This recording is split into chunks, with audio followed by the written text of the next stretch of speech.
भैंस किसी को भी चोट लग गई है और वो ठीक नहीं हो रही है, एक साइकिल। अब जो नहीं जानते, अभी से मेरा चैनल है उसके ऊपर ओके करो, सब्सक्राइब करो और मेरे से जुड़े रहो। थोड़ा जोर से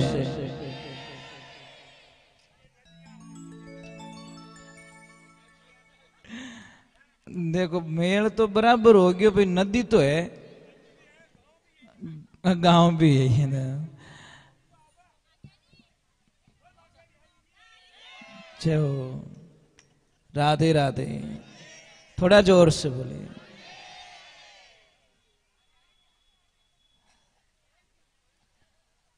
भगवान को कौन कहते हैं? भगवान आते नहीं,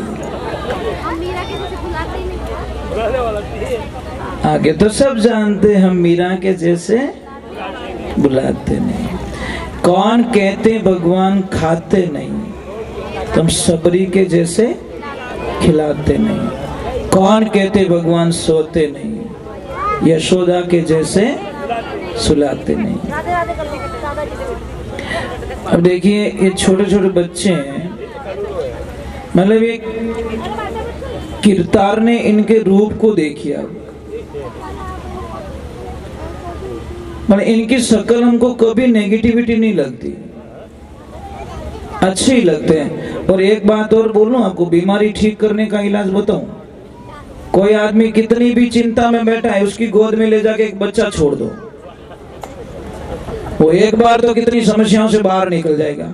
क्योंकि छोटे बच्चे में इतनी पॉजिटिविटी एनर्जी होती है कि तो ही दुख दूर कर दी, यानी शक्ल में इतनी ताकत रिया करे टाबर। आपको पता है छोटे बच्चों को कितना अच्छा लगता है, कोई भी लेके चला जाता है बिना पूछे। कोई भी खेल रहा है, कोई भी उठाएगा, ये मुझे देना, मुझे देना, मुझे, बस भाव होने चाहिए। तो गोपियां प्रेम के सामने एक ध्यान रखना, प्रेम और ज्ञान दोनों साथ में नहीं चल सकते।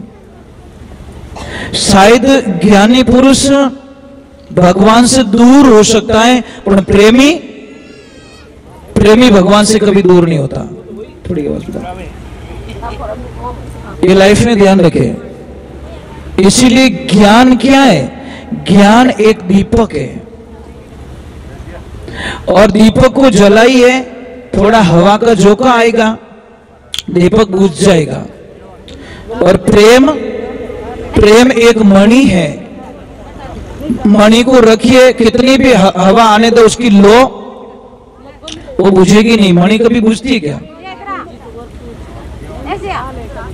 राधे राधे, थोड़ा जोर से बोलो, राधे राधे राधे। क्या हुआ? हाँ, ये तो पता नहीं, कृष्णा जाने। मैं ध्यान नहीं दिया, पता नहीं होगी, आज होगी कल होगी, थोड़ा तो था ही ध्यान रखो होगा, पूर्व मैं ध्यान रखो है क्या? चलो कोई बात नहीं, हाँ चलो कोई बात नहीं, आज भी मान लो, कल भी मान लो, आपने तो मान लो, हाँ बस मानना चाहिए। और एकादशी का तो आप सबको पता ही है कि चावल उपयोग में नहीं लिया जाता, चावल नहीं खाने चाहिए। कल है, कल है, कल है। तो देखिए, ज्ञान और प्रेम के बीच में उद्धव जी पराजित हो जाते हैं। उनको अहंकार था किस बात का? कि मैं इतना ज्ञानी पुरुष हूं कि मैं गोपियों को समझा लूंगा, वहां के लोगों को मैं समझा लूंगा। पर वो तो प्रेम के प्रतीक थे, इसलिए वहां पे ज्ञान का प्रभाव नहीं पड़ा और उनकी चले नहीं।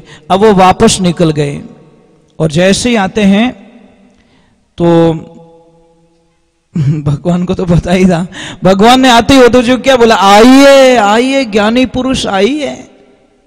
तो उद्धव जी को झटका लगा कि एक तो बटे मैं ऑलरेडी पराजित हो चुका हूं, और थाई तानो मारो मने, मतलब ऑलरेडी मैं वहां पे दुखी होके आया हूं कि मैं हार गया वहां पे, और आप भी आगे वही मौको रखो। एक तो भाई दी बुझाने की कोशिश करें था, पेट्रोल और डब्बो ने को तो भाई दिक्कत बुझी। तो भगवान ने उनको बोला कि 2 मिनट के लिए आंखें बंद करो, तो आंखें बंद की, 2 मिनट हुआ, बाद में बोले कि उद्धव जी आंखें खोलो वापस। और जैसी आंखें खोली क्या लीला मेरे प्रभु की। राधा रानी पास में खड़ी है, सारी गोपी गोपिकाएं सारे वहां खड़े। तो उद्धव जी को समझा दिया कि मैं खुद ही राधा हूं, भक्ति रूपी राधा हूं, और मैं खुद ही वहां पे रहे। सब मेरी एक लीला है, माया है, मेरे से कोई ये अलग है ही नहीं, ना तो आप अलग हो ना मैं अलग हूं। इधर थोड़ी एक दुविधा हो जाती है। मैंने बोला ना, भगवान का जीवन शुरुआत से लेकर इस भागवत में आपको समझना चाहिए कि भगवान का जीवन शुरू से लगाकर एंड तक संघर्षमय जीवन जिया। मतलब कोई तो दिन निकला होगा कि उन्होंने शांति से जीवन जी लिया, कोई दिन, मतलब शायद संघर्ष संघर्ष संघर्ष। अब इधर देखिए, कंस की दोनों पत्नियां, उन्होंने अपने भाई से शिकायत कर ली। किससे? जरासंध से, कि भाई हमारा सुहाग उजाड़ दिया उस कृष्ण ने। अस्थि और प्रस्ति थी, दोनों ने जाकर शिकायत की। भाई को इतना गुस्सा आया, इतना गुस्सा आया कि 23 यक्षोहणी सेना लेकर मथुरा पे आ गया कि अभी तो कृष्ण का एंड है, बस दूसरा कुछ नहीं है। पर भगवान तो भगवान है। बलराम जी ने बोला कृष्ण युद्ध कैसे करेंगे? कि भैया युद्ध तो हमको करना ही है, सबका विनाश तो करना ही है, पर एक काम हमको करना पड़ेगा। क्या? कैसे? कि हम सबको मार देंगे, जरासंध को मारना नहीं है। अगर जरासंध को मारेंगे तो मामला गड़बड़ हो जाएगा। कैसे? कि जरासंध को हम छोड़ देंगे तो उसको गुस्सा आएगा, फिर बचे हुए राक्षसों को लाएगा, फिर हम मारेंगे, फिर लाएगा, फिर हम मारेंगे, क्योंकि हम तो ये काम करने के लिए आए, और जरासंध हमारा निमित्त बनेगा। उद्धार करेंगे, उनको लाना ही पड़ेगा, क्योंकि वो उसको जिंदा छोड़ेंगे तो लाएगा, उसको मार दिया तो लाएगा कौन? वो फिर जाएगा, फिर प्रतिशोध की ज्वाला उसके दिमाग में रहेगी, फिर आएगा, फिर हम मारेंगे, उसको बार बार छोड़ते रहेंगे। और इसी बीच में जरासंध की पूरी सेना को नष्ट कर दिया जाता है, फिर उसको छोड़ दिया जाता है, और फिर वो वापस जाके अपने प्लान में लग जाता है। इधर कालियावन, देखो मैं क्या बोल रहा हूं, एक पीछा नहीं छूट रहा है, दूसरा पीछा आ रहा है। तो भगवान ने अब मारे किससे उसे? अब रक्षा तो करनी थी, रक्षा करने के लिए कुछ नया करना था, लोगों को वहां रखना नहीं था, सुरक्षित नहीं थे। तो भगवान ने किसको बुलाया? विश्वकर्मा भगवान को। और विश्वकर्मा भगवान को बुला के बोला कि एक ऐसी नगरी की रचना करो, ऐसी नगरी बनाओ जहां पे हमारी ये नगरी सुरक्षित हो सके। और पानी में जाकर विश्वकर्मा भगवान ने द्वारका की रचना की, तैयार कर दी। तैयार करने के बाद में जो मथुरा से गुफा के माध्यम से सारे लोगों को वहां भेज दिया गया, माया के माध्यम से भेज दिया गया। वहां पे जाने के बाद में सुबह का टाइम होता है, लोग उठते हैं, अंदाज लगाते हैं मैं यहां पे कैसे हूं, मैं यहां पे कैसे हूं, मैं यहां पे कैसे हूं। तो महाराज कोई इधर भाग रहा है, कोई इधर भाग रहा है, कोई इधर भाग रहा है, गेट नहीं मिल रहा है। तो सारे लोगों ने चिल्लाना शुरू कर दिया, अरे द्वार कहां है, द्वार कहां है, द्वार कहां है। उसी दिन से उसका नाम पड़ गया द्वारका। बस वो द्वार के चक्कर में द्वारका हो गया।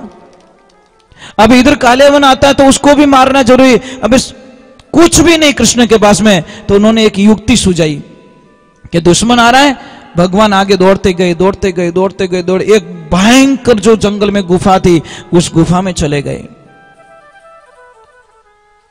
और वहां के मुचकंद नाम का राक्षस वो थे, देव वहां पे सो रहे थे। तो उन्होंने, भगवान ने एक लीला रची कि ये बीच में है, इसको उठाएंगे, और इसको वरदान दिया गया है, क्योंकि वो देवताओं की रक्षा करने के लिए त्रेता युग से आए थे। तब से देवताओं से मांगा कि मैं थोड़ा सोना चाहता हूं। तो उन्होंने बोला मुझे डिस्टर्ब नहीं करना चाहिए, उस गुफा में सुला दिया, और त्रेता में सोया, और उठा कब? द्वापर में।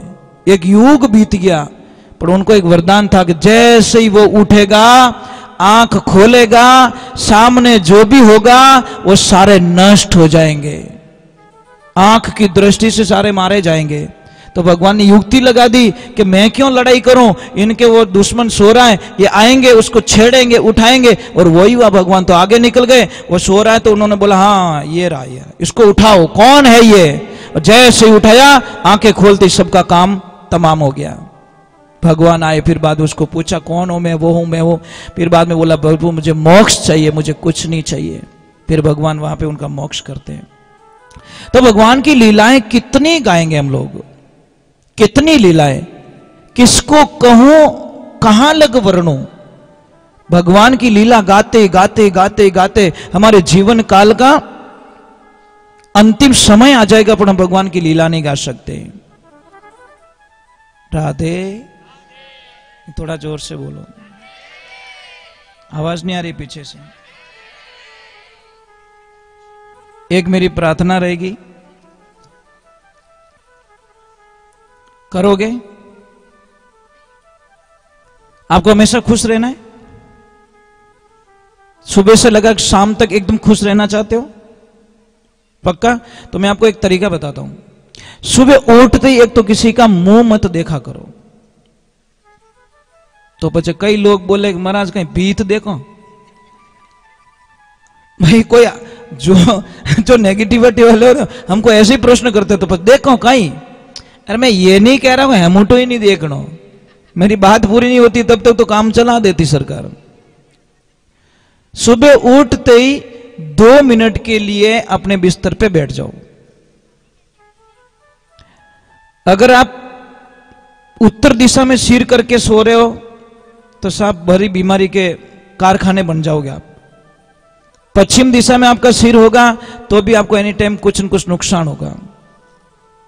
आपका सिर होना चाहिए पूर्व या दक्षिण।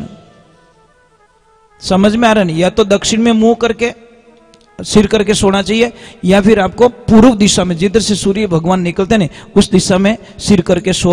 आपकी बहुत अच्छी समस्या खत्म हो गई। एक जो घर में पिलर होता है, आडो पिलर आवे नहीं, ये क्या कहते हैं उसको, बीम बीम, उसके नीचे कभी मत सोया कीजिए। पलंग के नीचे कोई चीज नहीं होनी चाहिए, नहीं तो पति और पत्नी के बीच में एनी टाइम झगड़ा होता रहेगा। बजने वाली चीज बिल्कुल पलंग के नीचे अलाउ नहीं है, ये ध्यान रखना। हमारी आदतें क्या, वो बॉक्स वाला आ गया, कुछ कुछ भर देते उसमें। बच्चे क्या हमारे घर में शांति को नहीं, शांति को ही थारे शांत तो ही नहीं रहे, क्यों कितनी चीजें भरियोड़ी पलंग रे मायने। आप बिस्तर डाल सकते हो वहां से ज्यादा, परंतु पलंग के जो नीचे की जो साइड होती है वो एकदम नीट एंड क्लीन होनी चाहिए। जितनी पलंग नीचे से साफ सुथरा रहेगा उतनी ही घर में शांति रहेगी। अगर पति और पत्नी दोनों के बीच में छोटी छोटी बातों पे झगड़ा हो रहा है तो कुछ मत करो, हंस और हंसनी का जोड़ा वाला फोटो आप अपने रूम में लगा दीजिए दीवार पे। उठते ही वो जोड़ा दिखे, आपके दोनों प्रेम के प्रतीक बन जाओगे। अगर किसके घर में धन की कमी है तो सिंगल हंस का जो पोज आता है, फोटो आता है, आप बोलोगे फोटो से क्या होगा? फोटो से बहुत कुछ हो जाता है, आप कल्पना नहीं कर सकते। सिंगल हंस का जोड़ा आता है, सिंगल हंस, डबल नहीं होना चाहिए। जिसको धन की कमी है वो सिंगल हंस, उसको पूर्व और उत्तर की दीवार पे बीच में आप कहीं पे भी लगा सकते हो, बैठक रूम में लगा सकते हो, अपने हॉल में लगा सकते हो। या फिर परिवार में छोटी छोटी बातों पे झगड़ा होता है तो पूरे परिवार की एक फोटो खिंचवाओ, पूरे परिवार की, छोटे बच्चों की, आपकी, पर 1 सेकंड के लिए मुस्कुरा जाना, और नहीं हंसना हो तो कोई गिली गिली कर दीजिए पड़ोसी, ताकि वो 1 सेकंड के हंस जाए और फोटो। एक ध्यान रखिए, कैमरा होता नहीं, कैमरा कभी झूठ नहीं बोलता। एक कोई दादाजी फोटो खींचा, फोटो वाला क्या हटे तो कि कहीं रियो कि तने 1 रुपयो नहीं दूं, कि क्यों, कि मारो फोटो एडो क्यों आयो? जने वो फोटो वाला क्यों, दादा मैं फोटो खींचो ने, जने पाडा जीव थे उबा, मैं को उबो नहीं, मार कैमरा रो कहीं कसूर, जैसा था वैसा कैमरे ने पकड़ लिया। तो एक ध्यान रखे, 1 सेकंड के लिए हंस जाओ, सबका मुस्कुराता हुआ फोटो आना चाहिए। और वो फोटो बड़ी फ्रेम में मंडाकर आपके मेन हॉल में आप लगा दीजिए। आप लगा के मुझे वापस बोलना कि गुरुजी हमारे घर में देखो ऑटोमेटिकली शांति हो गई है। आप कल्पना, पर फोटो सब हंसतोड़ा आना चाहिए, नहीं तो 2-4 दिन पहले प्रैक्टिस करो, ट्यूशन जाओ हंसने के लिए। सिंगल हंस का फोटो लगाइए। और एक नंबर दीवार घड़ी कभी भी घर में बंद नहीं होनी चाहिए, नहीं तो आपके धंधे की बर्बादी निश्चित है, कोई दुनिया की ताकत नहीं टाल सकती। अगर दीवार घड़ी बंद आ रही है तो आपको धंधे में, आपके जीवन की गति को रोकेगी दीवार घड़ी। कई लोग क्या करते हैं, हम घड़ी यहाँ करे बाबड़ो कांटो 5,000 जावे क्यों छेल बड़ी उड़ो घनी ताकत करे मैं जाना चाहूं पण वो के है ही कोनी पावर पाछो आधो पछी के मारे धंधा रे माने अचानक असर आ गयो आणो ये महाराज घड़ी बंद पड़ी है घर पे और घड़ी तो एक बहुत धंधे की प्रतीक होती है। अगर घर के सामने ये जो मोरपंखी आती है ना मोरपंखी पौधा अगर वो दोनों तरफ लगा दो ना आप कल्पना भी नहीं कर सकते। आप 2 गमले लगा दीजिए आप। अब बहुत बगीचा में आती है जी जी बहुत सारा पौधा मोरपंखी आती है मस्त एकदम विद्या की देवी कहते हैं उसको हम क्या कहते हैं। हाँ हम बच्चे थे तो हमारी बुक में उसका पत्ता तोड़ के रखते थे है ना वो विद्या की देवी वो दोनों तरफ एक इधर लेफ्ट और एक राइट बाहर निकलते ना तो उनका दर्शन कीजिए। देखिए ये पेड़ पौधे होते हैं इतनी ताकत होती है इनमें कल्पना नहीं कर सकते हो। अगर किसी भी मुझे दादाजी ने कल एक प्रश्न किया था कि गाय भैंस को जब वो डिलीवरी होती है तो उनको कई बार फूल की प्रॉब्लम हो जाती है समस्या आ जाती है बहुत पैसा खर्च करना पड़ता है बेचारी तकलीफ होती है। तो आपको नॉर्मली इलाज बताता हूँ बड़लो आवे ना बड़लो कहीं के वो वट वृक्ष का मैं हिंदी में बोल देता हूँ क्योंकि बाहर भी देख रहे लोग। वट वृक्ष का जो पौधा होता है उसकी 5 से 250 ग्राम पत्तियां ले लो हरी पत्तियां उसको मिक्स करके एक 100-150 ग्राम देसी गाय का घी उसमें मिलाकर 1-2 चम्मच हल्दी डाल के उसको खिला दीजिए। महाराज इतना बढ़िया इलाज आप कल्पना नहीं कर सकते कल्पना भी नहीं कर सकते। अगर किसी गाय भैंस किसी को भी चोट लग गई है और वो ठीक नहीं हो रही है एक साइकिल का पुराना टायर लीजिए उसको जला दीजिए उसका जो पाउडर होता है उसको ले लीजिए और उसको कपड़े में छान लीजिए उसमें 100 ग्राम देसी गाय का घी डाल दीजिए और 50-100 ग्राम देसी हल्दी डाल दीजिए मलहम बना के वो लगाइए 5-10 दिन में वो घाव ठीक हो जाएगा। कितना भी घाव पड़ जाए एकदम ठीक हो जाएगा आपको पता ही नहीं है।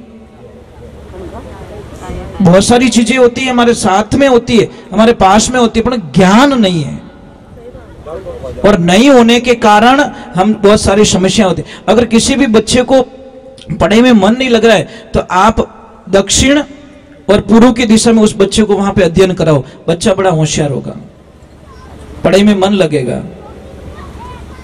समझ में आ रहा है नहीं आ रहा घोड़ा दुखेगा तो हाँ घोड़े के लिए इलाज है मैं बताऊंगा आप भाई आप नाच रहे तो आपको बताना भी जरूरी है। घोड़ा तो अटी दुखा ऊपर याद करो। हाँ राधे थोड़ा जोर से बोलो।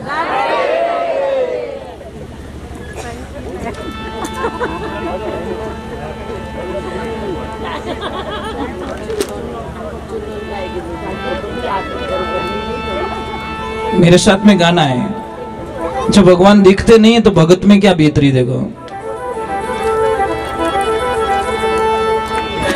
बोले कृष्ण कन्हैया लाल।